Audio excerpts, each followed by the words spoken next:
Hey guys, in today's video I am going to tell you how to write literature review by using ChatGPT. So without wasting any time, let's start the video.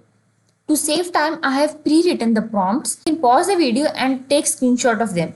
So I'll be asking ChatGPT to write an outline for the literature review on the following topic: speakerhood and representation at ELT conference in East and Southeast Asia, and then generate. So as you can see, it has given me an outline, but it's so long. So I'll ask it to short it.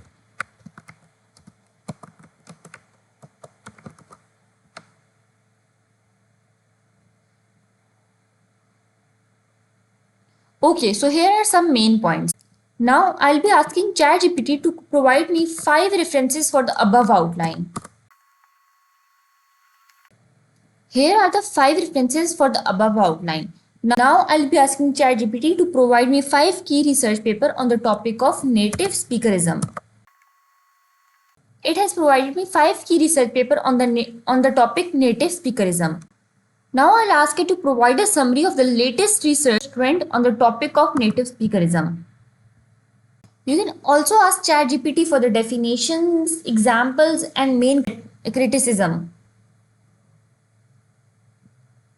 This is how you can write a literature review by using ChatGPT. I hope the video helped you. Remember to give this video thumbs up if you found it useful and subscribe our channel for more tutorials like this. Thank you for watching this video.